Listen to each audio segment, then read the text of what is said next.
응답 두 번째입니다. 이 새벽 하나님께서 우리에게 주시는 말씀은 욥기 13장 22절 23절을 세 번역으로 함께 읽겠습니다.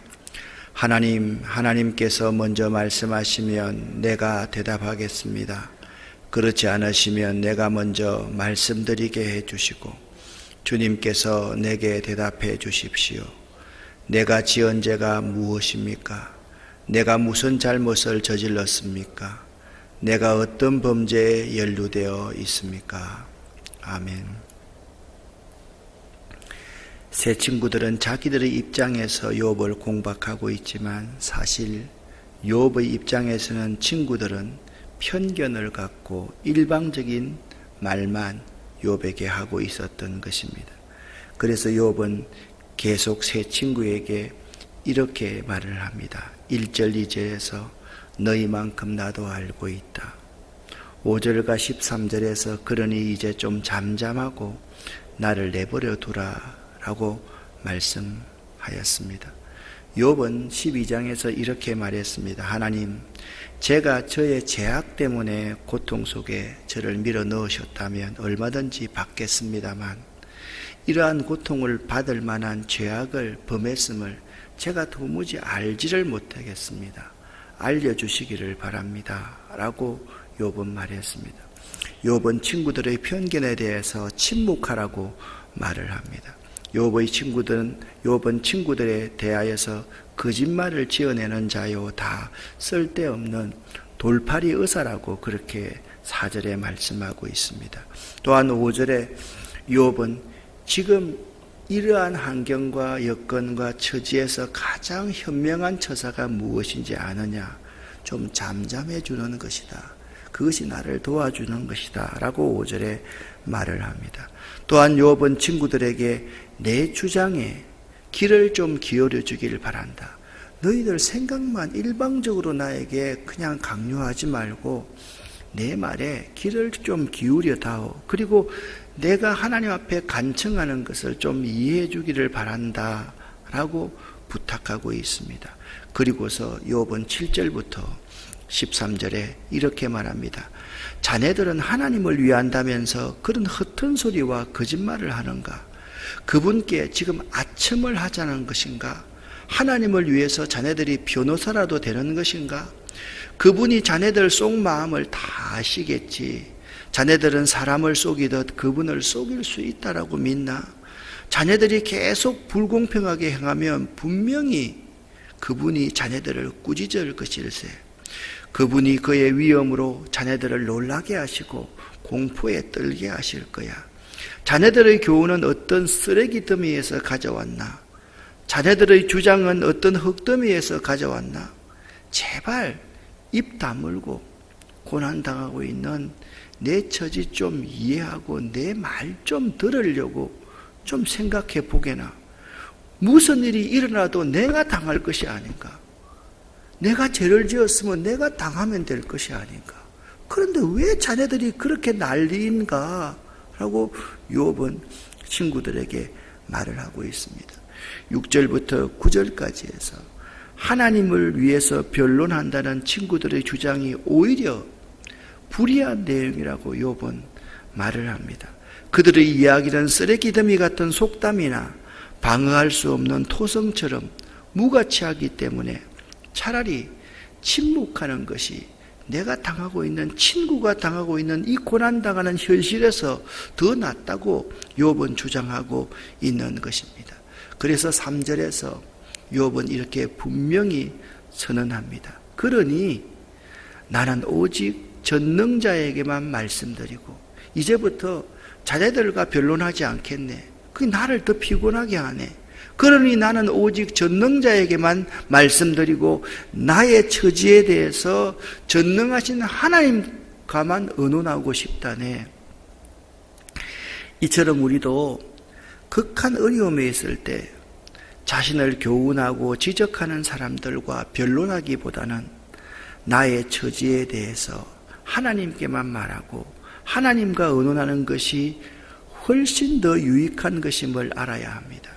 욥은 어렵고 힘든 가정 가운데 하나님을 선택하고 그분 앞으로 나아가고 있습니다. 여기 두 가지가 요 앞에 놓여 있습니다. 하나는 돌팔이 같은 의사 친구들이 있고, 그리고 하나는 하나님입니다. 그 두 사이에서 욥은 돌팔이 의사 같은 친구들과 논쟁할 것인가, 아니면 전능하신 하나님을 의지하고 그 하나님을 의뢰하는 믿음을 가진 것인가, 욥은 선택하지 않을 수 없었던 것입니다. 욥은 돌팔이 의사 같은 친구들과의 논쟁을 멈추기로 작정합니다. 이제부터는 하나님만 의지하고 하나님께 내 처지를 다 아뢰고 하나님께 나아가겠네라고 선언하고 있는 것입니다. 사실 욥이 하는 말과 행동을 가만히 들여다보면 거기에는 한없는 절망과 답답함 속에서도 하나님을 향한 그의 전적인 신뢰가 스며 있다는 것을 발견하게 됩니다. 드디어 욥은 하나님께 대하여 담대한 믿음을 가집니다. 이 15절 말씀이 매우 중요한 말씀인데요. 그가 나를 죽이시리니 내가 희망이 없노라. 그러나 그의 앞에서 내 행위를 아뢰리라. 이 본문의 말씀은 두 가지로 번역이 가능한데, 첫 번째 개역 개정판에는 그가 나를 죽이시리니 내가 희망이 없노라 라고 하고 있지만, 킹 제임스 버전이나 뉴 인터내셔널 버전이나 뉴 아메리칸 스탠다드 바이블, 그리고 현대인의 성경은 15절을 이렇게 해석하고 있습니다. 비록 하나님이 나를 죽이실지라도 나는 그를 신뢰할 것이다 라고 번역하고 있습니다. 참 얼마나 멋있는 말씀입니까? 비록 하나님이 나를 죽이실지라도 나는 하나님만 신뢰할 것이다. 이러한 극도의 고난 가운데서 할 수 있는 얼마나 멋있는 신앙 고백입니까? 비록 하나님이 나를 버리실지라도, 나를 죽이실지라도 나는 하나님만 신뢰할 것이네. 욥의 신앙의 고백입니다. 이것은 절망 속에서 욥이 하나님을 향하여 가지는 신앙이 어떤 것인지를 놀랍게 보여줍니다. 욥은 비록 자기가 죽더라도 하나님께 나아가 자기의 무고함을 설명드릴 수 있을 것이며, 새 친구들과는 달리 하나님은 자기를 아실 것이라는 소망을 피력하고 있는 것입니다. 이러한 태도가 진정한 믿음, 성숙한 믿음으로 나아가는 단계인 것입니다. 또한 이 해석과는 달리 개역 개정 성경 그대로 따른다 할지라도 여기서 욥에게 얻을 수 있는 이러한 교훈이 있습니다. 그가 나를 죽이시리니 내가 희망이 없노라. 그러나 그의 앞에서 내 행위를 아뢰리라. 여기서 욥이 희망이 없다고 단정하는 것과 하나님 앞에 자기의 행위를 가지고 아뢰겠다고 말하는 것은 아직까지도 욥이 행위로 말미암는 구원에 빠져 있고 행위 가운데 자신의 어려움을 찾고자 하는 신앙에 머물러 있다는 증거입니다. 무슨 말씀입니까? 1장 1절부터 5절까지의 말씀에서 욥을 동방의 여인 욥이라고 묘사하고 있습니다. 욥을 이렇게 묘사합니다. 욥은 온전하고 정직했으며 하나님만 경외했으며 악에게 떠난 사람이었다. 행위로는 동방에서 욥을 따를 자가 없었습니다. 하나님은 그의 행위를 보고 어려움과 고난을 주시는 것이 아닙니다. 행위의 문제가 아니라 하나님과의 관계가 문제였습니다. 어떤 어려움, 이런 어려움 가운데서도 하나님과의 깊은 교제를 가질 수 있느냐 하는 것이 문제이지, 행위로는 이전이나 지금이나 욥에게 문제가 될 만한 일이 아무것도 없는 사람이 사실 욥이었습니다. 사랑하는 여러분, 어떠한 어려움 가운데서도 하나님과 깊은 교제를 가질 수 있느냐가 문제지, 우리는 그 어려움 가운데서 내 행위가 어떠냐, 그것이 문제가 아니라는 것입니다. 사실 우리들도 어려움에 빠졌다든지 하는 일이 잘 안 되든지 갑작스런 고난이 오면 행위를 돌아보게 됩니다. 혹시 하나님 앞에 내가 잘못한 것이 없는지를 생각하게 된다라는 것입니다. 11조를 떼먹은 적은 없는지, 주일 성수를 하지 않는 적은 없는지, 입술로 하나님을 원망한 적은 없는지, 주의 종에게 불순종한 적은 없는지를 생각합니다. 그러나 행위보다 더 중요한 것은 우리의 마음입니다. 내 마음의 중심이 하나님을 비껴서 있지 않은지, 나도 알지 못하는 사이에 마음의 중심에 하나님이 아닌 다른 어떤 것이 우상으로 자리매김하고 있지 않는지를 살펴야만 합니다. 이것이 훨씬 더 중요한 문제임에도 불구하고 행위를 살펴보는 차원에 머물러 있을 때가 참 많이 있다라는 것입니다. 욥은 지금 하나님과의 관계를 살피기보다는 자신의 행위를 살펴봅니다. 사랑하는 여러분, 우리들의 문제는 이러한 어려움 가운데서도 하나님을 버리지 않고 하나님께 묻고 하나님과 대화할 수 있느냐의 문제입니다. 문제의 해답은 하나님께 있기 때문입니다. 그런데 자꾸 우리는 어려움을 당하면 과거에 내가 무엇을 잘못했는지, 물론 어려움을 당할 때 그것은 반드시 체크해야만 합니다. 그러나 중요한 것은 어려움을 당했을 때 그것으로 말미암아 내가 시험에 빠진다거나 흔들려서는 안 되는 것입니다. 어려움에 빠질수록 하나님과의 관계가 어떤지를 다시 한번 재점검해 볼 수 있어야 한다라는 말씀입니다. 욥기서 13장을 통해서 하나님께서 욥을 훈련시키듯이 우리 성도들을 훈련시키는 방법에 대해서 배울 수 있기를 바랍니다.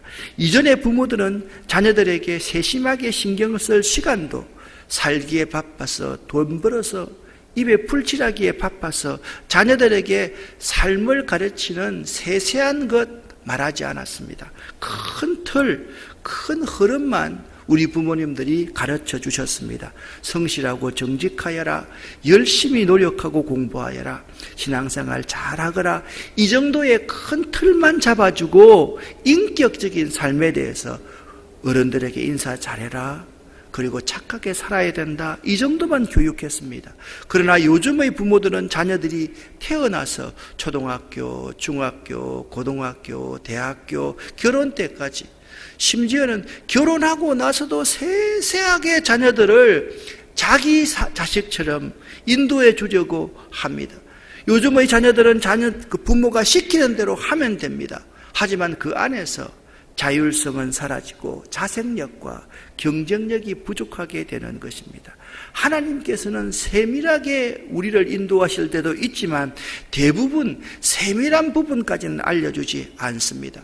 에덴 동산에서 생육하고 번성하여 땅에 충만하라 하시고 선악과 금지 명령, 이 두 가지만 딱 말씀하셨습니다. 뱀의 유혹에 대처하는 방법까지 알려주지 않았습니다. 다만 선악과를 먹지 말라, 그렇게 말씀만 하셨습니다.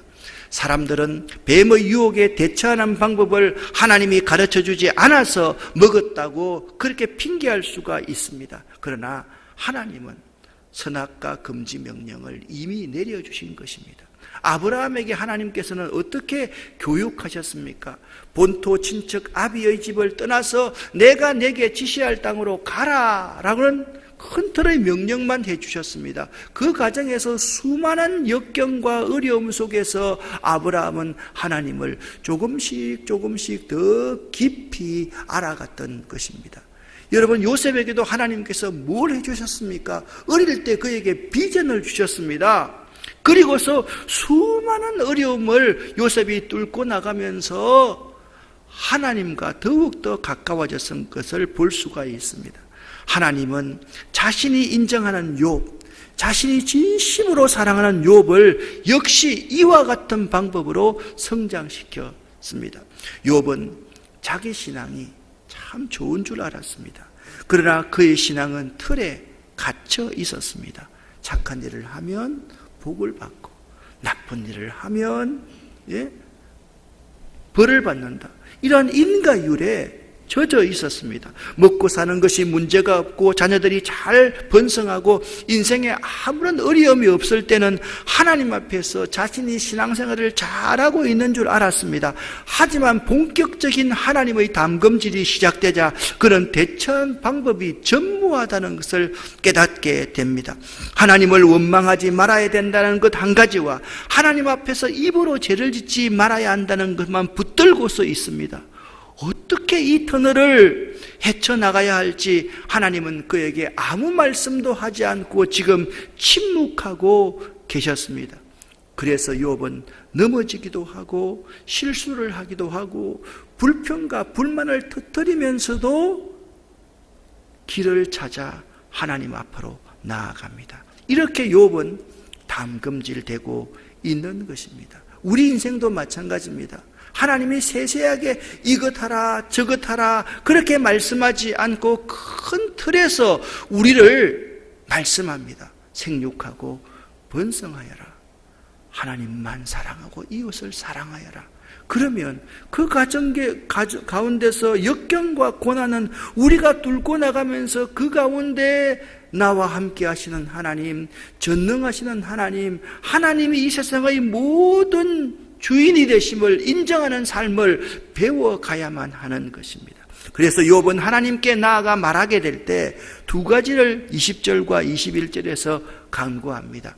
자기에게 먼저 손을 대지 말아 주십시오. 자기가 하나님 존재 앞에서 두려워서 아무것도 말할 수 없게 되지 않도록 하나님께 선처를 구합니다. 그러면 자기가 자기의 무고함을 죽더라도 하나님 앞에 가서 물을 수 있기 때문입니다. 욥에게는 두 가지의 마음이 계속 갈등했습니다. 한 가지는 하나님께 대한 자신의 신뢰를 계속해서 표현하면서도 동시에 다른 한 가지는 하나님께서 자기를 대적하신다는 느낌을 가지고 있었다는 것을 보여줍니다. 그래서 욥의 마음속에 이런 찝찝한 마음이 있었습니다.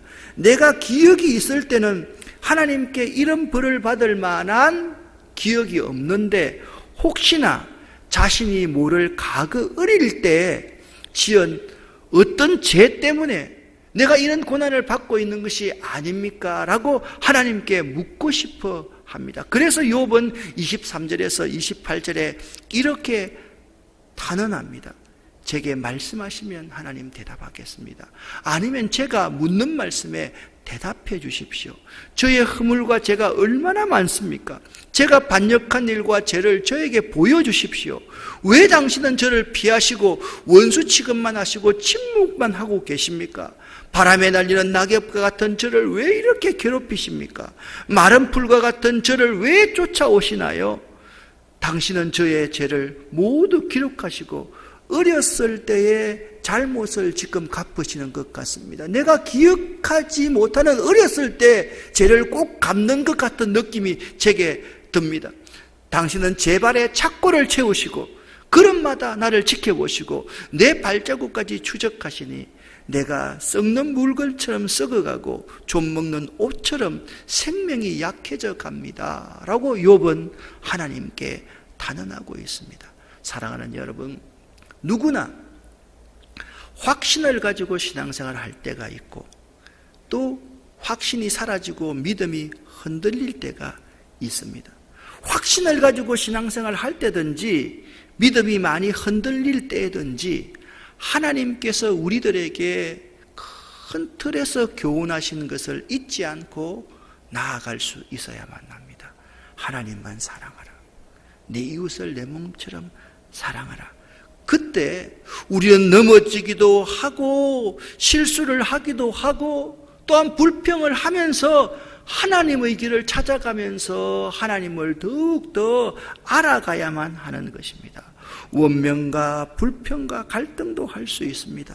그러나 중요한 것은 도움을 주지 못하는 사람을 의지하고 그들이 하는 말로 인해서 실망하고 좌절하지 말고 그들과 논쟁하지 말아야만 합니다. 3절의 말씀처럼 나는 이제 너희들과 논쟁을 하지 않겠네. 전능하신 하나님께 내 문제를 아뢰고 전능하신 하나님과 의논하겠네. 할렐루야. 오늘 1절부터 3절까지를 세 번역으로 다시 한번 보시기를 바랍니다. 보게나 이런 것들을 내 눈으로 보고 내 귀는 들어서 이제 깨달았다네. 과거에 나는 인가율에 사로잡혔었어. 하나님이 본격적으로 당금질하기 전에는 내 신앙이 참 좋다고 생각했어. 그런데 하나님이 담금질하고 나서 내가 보니까 내 신앙이 참으로 형편없고 보잘것없다는 사실을 깨달았네. 자네들이 아는 것도 내가 이미 알고 있으니 내가 자네들보다 못하지도 않다네. 그러니 나는 오직 전능자에게만 말씀드리고 나의 처지에 대해서 하나님과만 의논하고 싶다네. 사랑하는 성도 여러분, 여러분 가운데 어려움이 있습니까? 어려움이 있을 때 사람들과 자꾸 변론하고 사람들의 소리 때문에 고민하고 갈등하면서 여러분 스스로의 믿음의 끈을 놓지 마시기를 바랍니다. 어려움이 있으면 있을 때일수록 오직 전능하신 하나님께만 말씀드리고 나의 처지에 대해서 하나님과 의논하는 여러분 되시기를 예수 이름으로 간절히 축원합니다. 기도하겠습니다. 살아계신 하나님 아버지, 감사합니다. 고맙습니다. 오늘 욥이 고백했던 그 고백이 나의 고백이 되기를 원합니다. 오직 나는 하나님께 나의 처지를 말씀드리고 하나님만 찾겠네. 이 고백이 우리들의 고백일 수 있기를 원합니다. 하나님, 간절히 바라옵고 기도하옵고 원합니다. 이 새벽에 기도하는 우리 모두에게 하나님 말씀해 주시고 보여주시옵소서. 그러나 하나님이 침묵하실 때조차도 우리가 하나님과 올바른 관계, 바른 관계를 유지하고 하나님께 나아갈 수 있는 자들이 되기를 원합니다. 하나님 우리에게 힘을 주시고 우리를 도와주시옵소서. 또 하나님 기도합니다. 이 새벽에 기도하는 우리 모두에게 하늘 문을 여시고 하늘의 놀라운 복을 쌓을 것이 없도록 쏟아 부어 주시옵소서. 예수 그리스도 이름으로 축복하옵고 간절히 기도 올립니다. 아멘.